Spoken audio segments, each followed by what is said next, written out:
महापौर बंगल्यामध्ये जानेवारी महिन्यामध्ये 75 लाख खर्च करण्यात आले होते, तरी देखील आता 3.5 कोटी हा स्थायी समितीमध्ये निधी हा महापौर बंगल्यासाठी मंजूर करण्यात आला आहे। त्यामुळे आता जो 75 लाख रुपये खर्च केला होता तो सर्व पैसा पाण्यात गेलाय का असा प्रश्न उपस्थित राहतो। यावरतीच बोलण्यासाठी आपल्यासोबत सध्या विरोधी पक्षनेते किशोरी ताई आहेत। ताई, काय सांगाल? आधी 75 लाख खर्च केले, आता पुन्हा एकदा 3.5 कोटी रुपये स्थायीमध्ये मंजूर झालेत, तर काय सांगाल कशा प्रकारे पालिका पैसा वापरते हे यातून दिसून येते? मुळामध्ये हा जो काही बजेट करतायत स्थायी समितीमध्ये आमच्या सदस्यांनी पण तो बजेट पास का केला, तर 75 लाख खर्च केले ते वाळवी काढायला, अमकं करायला वगैरे म्हणून कारणं दिली। अर्थात ती कारणं बरोबर पण आहे, म्हणजे होतीच, परंतु जे का आता 3.5 पावणे 4 कोटीची जी कामं काढली आहेत त्याची खरी गरज नव्हती।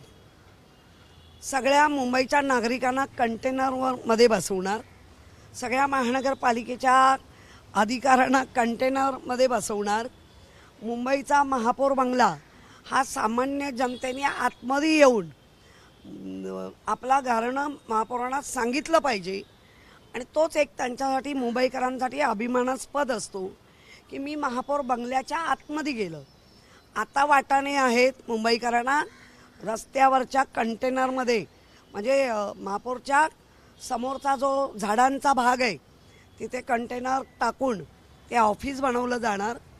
आणि जो ऑफिस होतं ते ह्यांनी बैठकीचं दालन बनवलं आहे। मुळात मला काही कळत नाही, ते गाणं आहे ना, मैं लुटने आई यूपी बिहार, तसं हे वाटतंय हम लुटने आए मुंबई, घाटकोपर की आई मुंबई लुटणे, असं काहीतरी चित्र दिसतंय।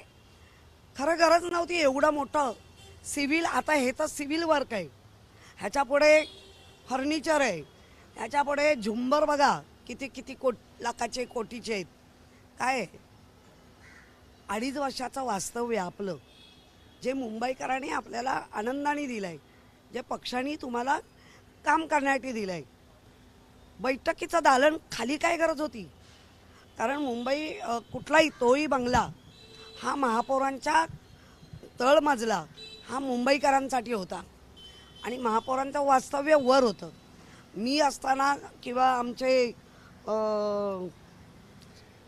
टीचर, माझ्या आधीचे महापौर, त्यांचा पण खाली सगळं मुंबईकरांसाठी आणि वर वास्तव्य महापौरांचं।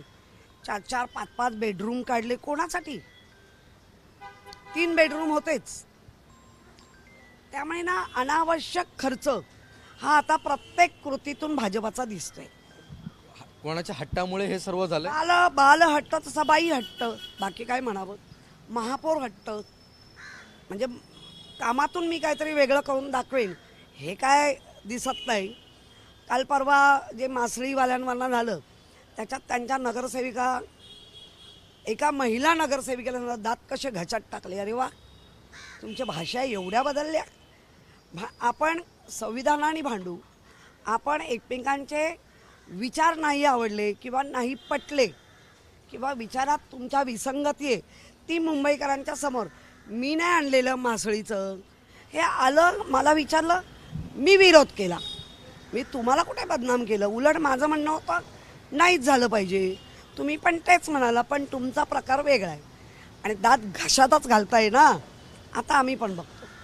त्याचसोबत अजून एक चर्चा राजकीय वर्तुळात रंगली आहे, ती म्हणजे नाला एक पण पाहणी अनेक, असा एक आता प्रश्न उपस्थित झाला आहे। अंतर्गत वाद रंगताना पाहायला मिळतोय, याकडे कसं बघाल? कारण की संजय, नाल्याच्या जेव्हा व्हिजिट होतात, आमच्या मागच्या सगळ्या काढा, माझ्यापर्यंतच्या सगळ्या नाल्यावर अधिकारी, ज्याला कोणाला कॉन्ट्रॅक्ट दिला आहे तो, त्याच्यानंतर महापौर, उपमहापौर, त्याच्यानंतर विरोधी, असा मोठा जत्त्या घेऊन आणि आयुक्त, एखाद्या AMC DMC, इथे जत्त्या बित्त्या काही नाही। महापौरांना वाटतंय माझ्या मागून चला कोणीतरी, तेवढंच दिसतंय। हे चुकीचं आहे, फार चुकीचं चाललं। काल उपमहापौर संजय गाडी यांनी तर थेट नाराजी व्यक्त केली।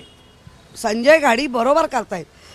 एक वेळ शिंदे गट म्हणजे आमच्याशी खूप भिंत पडली आहे, तरी पण मी म्हणेन संजय घाडी बरोबर करतायत, ते मूळचे सैनिक पण आहेत आणि सगळ्यांना घेऊन सोबत चालतायत. ताई त्यांनी तर थेट आरोप केला की काही भाजपचे वरिष्ठ नेते महानगरपालिकेमध्ये जास्ती लुडबुड करतात, त्यामुळे या गोष्टी होत आहेत. होतातच आहे ना, बघताय ना बाजूबाजूला कोण बसतंय, महापौर इकडे बघतायत, महापौर तिकडे बघतायत आणि हे रुलिंग देत आहेत, हे तुम्ही बघताय ना.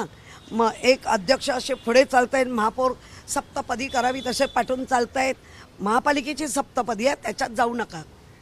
महापालिकेची आपण महापालिकेची जी पावलं चालतो ती महापौर पाठी आणि मुंबई अध्यक्ष पुढे आणि तोरा बघा बघा तुम्हीच दाखवलाय, आम्ही नाही म्हणत आहे.